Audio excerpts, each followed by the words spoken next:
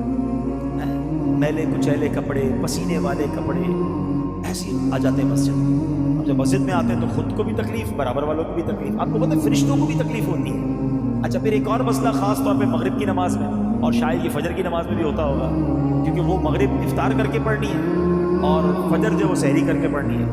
اب اتنا خیال نہیں ہے کہ ابھی کھانا کھایا ہے تو منہ اچھی طرح صاف کرنا چاہیے۔ اگر ہمارے منہ سے بدبو آ رہی ہے، ایسی بدبو والا منہ لے کر تو مسجد میں آنا منع ہے۔ کچی پیاز، سموسے، پتہ ہی ساری چیزیں افطار میں کھا جانی ہے۔ اللہ کے بندوں، یہ ساری چیزیں ہم مغرب کے بعد بھی کھا سکتے ہیں۔ مغرب سے پہلے کھجور کھا لیں، پانی پی لیں، اگر پھر بھی کھانا تو فروٹ کھا لیں تاکہ آپ کے منہ میں بو نہ ہو۔ ابھی پورا دن ویسے ہی آپ بھوکے رہیں اور اب منہ میں بدبو، پیاز، سموسے، پتہ نہیں کیا کیا کھایا اور آ گئے اللہ کے گھر میں۔ آپ کو پتہ ہے جب بندہ نماز پڑھتا ہے، تلاوت کرتا ہے نا، اس کے منہ کے ساتھ فرشتہ منہ لگا دیتا ہے، اور اگر اس کے منہ سے بو آتی ہے تو فرشتہ چلا جاتا ہے۔ بتائیں ہمارا کیا حال؟ رمضان میں ایک سنت کی بھی نیت کرنے کے انشاءاللہ روزانہ کثرت سے مسواک کریں گے انشاءاللہ۔ مسواک خرید لیجئے گا اور ساتھ رکھیے گا، کیونکہ پیسٹ تو روزے میں کر نہیں سکتے، اس سے بچنا ہے۔ اب پیسٹ کریں گے نہیں اور اس کے بعد مسواک بھی نہیں کریں گے، پھر تو منہ کا عالم خراب ہو ہی جانا ہے۔ اچھی سی ایک عطر خرید لیں، اللہ توفیق دے دو، تاکہ مسجد میں جب آئیں تو اپنے جسم پر، اپنے کپڑوں پر خوشبو لگائیں، اس نیت سے لگائیں کہ میرے آقا کی سنت ہے، مجھے بھی بدبو تکلیف نہ دے، میرے کسی ساتھی کو بھی تکلیف نہ دے۔ تو اللہ کے گھر کا ادب، اپنے گھر کی صفائی ستھرائی کا خیال رکھیں، تو جتنا کہتے نا رسپیکٹ کریں گے، جتنا ادب کریں گے، اتنا عطا کیا جائے گا۔ کہتے نا با ادب با نصیب، بے ادب بد نصیب۔ ہاں ادب جتنا کرو گے اتنی برکتیں ملیں گی۔ دوسرا نبی پاک کا انداز پتہ کیا تھا؟ پیارے آقا علیہ الصلوۃ والسلام کے بارے میں آتا ہے کہ بی بی عائشہ صدیقہ فرماتی رضی اللہ تعالیٰ عنہا کہ جب رمضان آتا تو میرے آقا کے چہرے کا رنگ بدل جاتا تھا، آپ کے چہرے پر اتنا خوف طاری ہو، اب فکر مند ہو جاتے تھے۔ اب پیارے آقا کس بات کے فکر مند ہیں؟ حضرت علامہ عبدالرؤوف مناوی فرماتے ہیں اس کی شرح میں کہ رنگ مبارک تبدیل ہونے کا جو ریزن تھا نا، وہ خوف خدا تھا۔ آپ خوف فرماتے تھے کہ کہیں رمضان میں حق کے بندگی ادا کرنے میں کوئی کمی نہ رہ جائے۔ کون ہے؟ اللہ کے حبیب ہے، ان کا یہ عالم ہے کہ آپ کا رنگ بدل جاتا کہ کہیں رمضان میں اللہ کی عبادت میں کوئی کمی نہ رہ جائے۔ اور ہمارا عالم کیا ہے؟ پیسے کمانے میں کوئی کمی نہ رہ جائے۔ ہمارا حال یہ ہے کہ رمضان کو ہم نے فوڈ فیسٹیول بنا دیا۔ کچھ لوگوں نے فوڈ فیسٹیول بنا دیا، کھانے پینے کا مہینہ، کچھ لوگوں نے اسپورٹس فیسٹیول بنا دیا، کھیل کود کا مہینہ، اور کچھ لوگوں نے کمائی کرنے کا بزنس فیسٹیول بنا دیا کہ پیسے کمانے کا مہینہ۔ اور چوتھی قسم بھی ایک ہے، شاپنگ کا مہینہ۔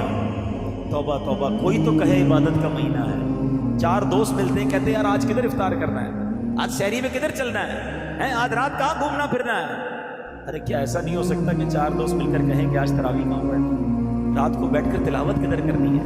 یار کہیں ذکر اللہ کی محفل ہو تو وہیں چلتے ہیں، کہیں درس قرآن سننے چلتے ہیں، چلو یار اللہ کے گھر میں عبادت کرتے ہیں، یہ مہینہ عبادت کے لیے آیا ہے۔ ہر طرف بورڈ لگ جاتے ہیں all you can eat, Ramzan offer burger, تو رمضان آفر فرائز، تو فلاں فلاں.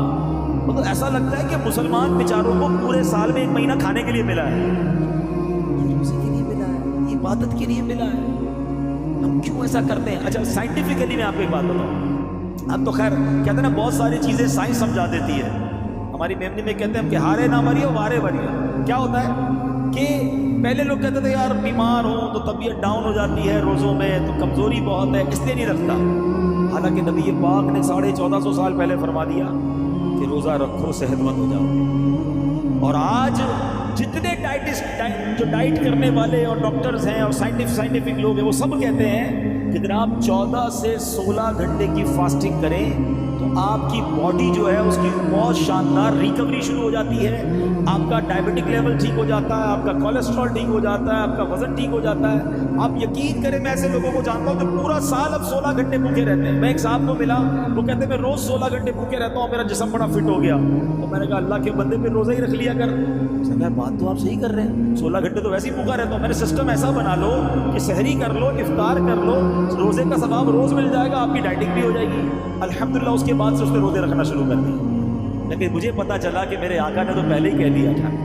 کاش مسلمان نبی پاک کی بات مانتا نا. ڈاکٹر نہیں مان رہے، ہاں 15-16 گھنٹے بھوکا رہو تو باڈی کور ہوتی ہے، باڈی اپنے بہت سارے ایسی چیزوں کو ختم کر دیتی ہے جو بیکٹیریاز ہوتے ہیں. اور بڑی میں نے اس کی تفصیل پڑھی ہے، سائنٹیفک باتیں اس لیے میں یہاں نہیں کر رہا، مگر سمجھو بات نبی پاک نے تو فرما دیا تھا کہ روزہ رکھو صحت مند ہو جاؤ. ہونا یہ چاہیے تھا کہ ہم رمضان کا پورا مہینہ روزے رکھتے ہماری باڈی فٹ ہو جاتی، ہماری بیماریاں دور ہو جاتی، ہمارا ایکسٹرا فیٹ ختم ہو جاتا، ہمارا وزن کچھ اور اچھا ہو جاتا. مگر ہم ایسے لوگوں کو بھی جانتے ہیں جن کا رمضان میں وزن بڑھ جاتا ہے. کیوں بھائی؟ کیونکہ باقی دنوں میں تو ہم 3 ٹائم کھاتے ہیں اور وہ لوگ رمضان میں 5 ٹائم کھاتے ہیں. 5 ٹائم کیسے کھاتے ہیں؟ تو بھائی ابھی تو افطار میں پہلے ڈٹ کر کھائیں گے، پورا دن بھوکا رہا تھا. سحری میں ڈٹ کر اس لیے کھائیں گے کہ پورا دن بھوکا رہنا ہے. تو 2 تو یہ ہو گئے، اب تراویح کے بعد پھر بھوک لگے گی، پھر کھانا ہے. رات کو دوستوں کے ساتھ 2 بجے پھر کھانا ہے. اتنا کھانا ہے، حال کیا ہوگا باڈی؟ اور سارا تیل والا اور عجیب و غریب کھانا ہے. اس بار رمضان میں ایک اور ٹارگٹ لے لو کہ اپنی صحت بھی بہتر کرو. واقعی یہ موقع مل رہا ہے کہ اگر آپ یہ فرائز اور اس طرح کی چیزیں جو آپ کی باڈی پر امپیکٹ کریٹ کرتی ہیں وہ نہ کریں. آپ دیکھیں رمضان میں ایک اور میں آپ کو اس کو کیلکولیٹ کرنے کے لیے بتا رہا ہوں کہ 8ویں 10ویں روزے سے آپ کو مسجد میں بہت سارے کھانسنے کی آوازیں شروع ہو جائیں گی. شروع کے 2-4 روزوں میں آپ کو کم آئیں گی، اس کے بعد تراویح میں ہر دوسرا آدمی کھانس رہا ہوگا. کیوں کھانس رہا ہوگا؟ افطار میں سموسہ گرم چاہیے اور شربت ٹھنڈا چاہیے. دونوں کی لڑائی افطار میں ایک ساتھ کرانی ہے. پھر گلا بھی تو پھر بولے گا نا، احتجاج کرے گا، تو گلے خراب ہو رہے ہوتے ہیں. پیٹ 10-12 رمضان کے بعد پھر دوست ڈاکٹر بیٹھا ہو تو اس سے پوچھ لیجیے گا، پیٹ کے مریض زبردست کلینک پہ پہنچے ہوتے ہیں، ڈرپیں لگ رہی ہوتی ہیں، ڈائریا، اور وہ بھی دعا کرتے ہوں گے یا اللہ ہمارے رزق میں برکت دے. اب ہم کھا کے پہنچ رہے ہوتے ہیں وہاں پر. کیا عبادت کرو گے یار؟ اگر کھانے کے لیے رمضان آیا ہے تو کیسے تراویح میں دل لگے گا، کیسے عبادت میں دل لگے گا؟ فٹ رکھیں اپنے آپ کو، کھانا کم کھانا ہے تاکہ آپ زیادہ عبادت کر سکیں. پیارے آقا فکر مند ہو جاتے، کلر تبدیل ہو جاتا. ہمارے کچھ لوگوں کا کھا کے کلر تبدیل ہو جاتا ہے. ایسا نہ، اس بار اللہ کرے کہ مجھے بھی یہ فکر ہو جائے کہ یا اللہ یہ رمضان میں میری مغفرت ہو جائے.